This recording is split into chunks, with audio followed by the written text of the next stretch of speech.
அனைத்து இந்திய அண்ணா திராவிட முன்னேற்ற கழகத்தின் சார்பாக எழுச்சி பயணம் மேற்கொள்ளப்பட்டு அந்த எழுச்சி பயண பொதுக்கூட்டம் கோபிச்செட்டிப்பாளையத்தில் இந்த ஆட்சிக்கு அருகில் நடைபெற்றது. அப்பொழுது கழக நிர்வாகிகள், தொண்டர்கள், பொதுமக்கள் இந்த கூட்ட நிகழ்ச்சியிலே கலந்து கொள்வதற்கு வந்திருந்த இந்த கூட்ட நிகழ்ச்சியிலே பங்கு பெற்றார்கள்.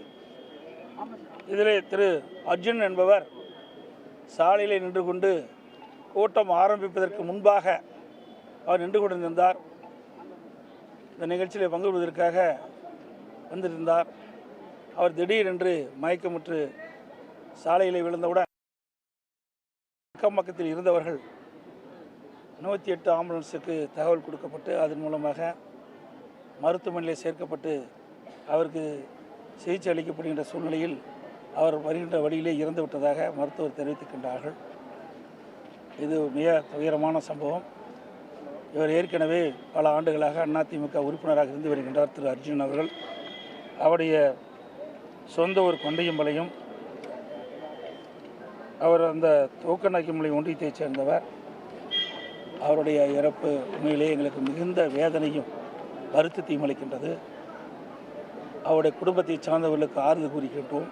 அவர் தாயார் சந்தித்து அவருக்கு ஆறுதல் வழங்கியிருக்கின்றோம்.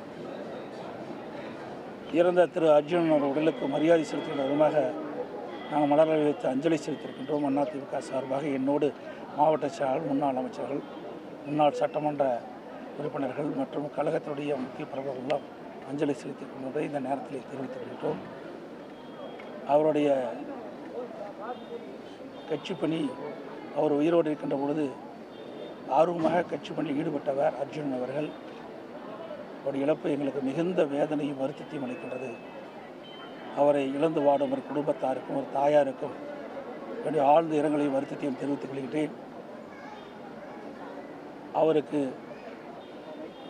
தாயாருக்கு மாவட்ட கழகத்தின் சார்பாக 10 லட்சம் ரூபாய் இப்பொழுது வழங்கியிருக்கின்றோம். டிராப்ட் வழியாக தலைமை கழகத்தின் சார்பாக 10 லட்சம் ரூபாய் வழங்கியிருக்கின்றோம். ஆக மொத்தம் 20 லட்சம் ரூபாய் அவர குடும்பத்திற்கு நிதி உதவியாக அதிமுக சார்பாக வழங்கப்பட்டது என்பதையும் தெரிவித்துக் கொள்கின்றேன்.